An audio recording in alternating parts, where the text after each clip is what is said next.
Assalamualaikum warahmatullahi wabarakatuh. Perkenalkan, nama saya Nadia Oktara Sandi. MPM saya 2042200236. Saya dari kelas 5F. Baiklah, di sini saya akan menjelaskan tentang kolaborasi. Pengertian kolaborasi. Kolaborasi adalah proses kerjasama antara dua orang atau lebih untuk mencapai tujuan yang sama. Dalam kolaborasi, setiap individu yang terlibat saling membantu satu sama lain dan berkontribusi dengan keahlian serta pengetahuan masing-masing. Secara etimologis, istilah kolaborasi berasal dari kata co yang berarti bersama dan labor yang berarti kerja. Dengan demikian, kolaborasi mencerminkan penyatuan tentang untuk pencapaian tujuan yang telah disepakati. Selanjutnya ada konsep kolaborasi.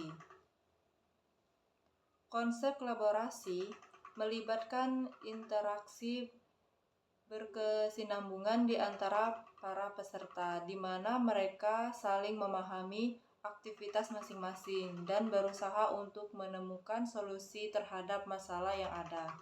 Dalam konteks organisasi, kolaborasi menjadi kunci untuk menciptakan pemikiran kreatif dan inovatif.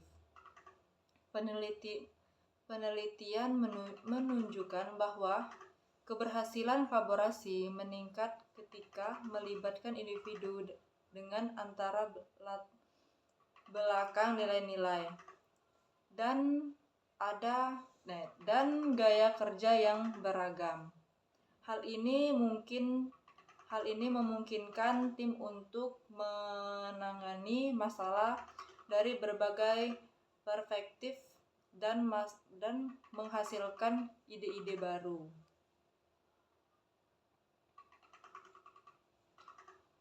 Konsep kolaborasi itu selalu mengalami perubahan yang dinamis, baik perubahan tentang konteks, konten, maupun tujuannya.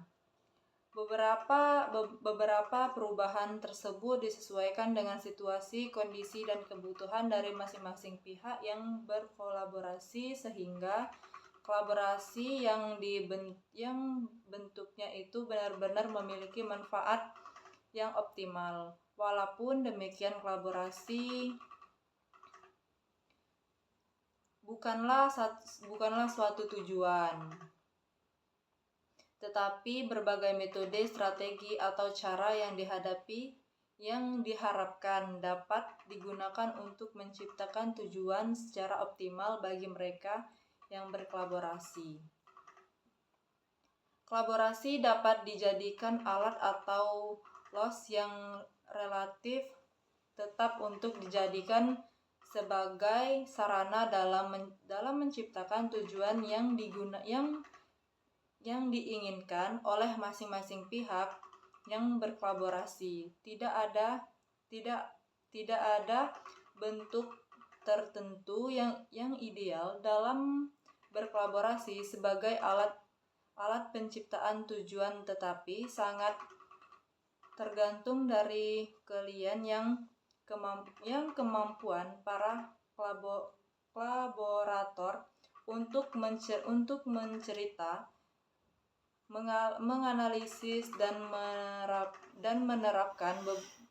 menerapkan bentuk kolaborasi yang manakah yang paling sesuai dengan kebutuhan mereka. Lebih dari itu, pihak kolaborator juga harus mempunyai perhitungan yang matang untuk menentukan kapan sebaiknya kolaborasi itu harus dioperasionalkan.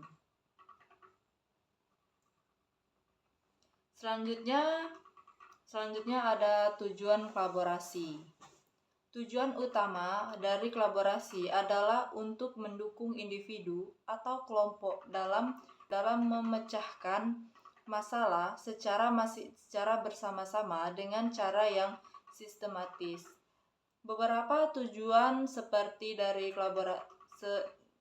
spesifik dari kolaborasi meliputi 1. Meningkatkan kreativitas, mulai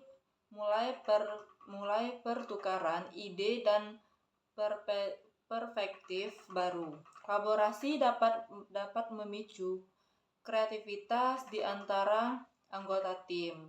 Yang kedua, berbagai pengetahuan. Anggota tim dapat saling bertukar informasi dan pengalaman sehingga meningkatkan kreativitas kolektif.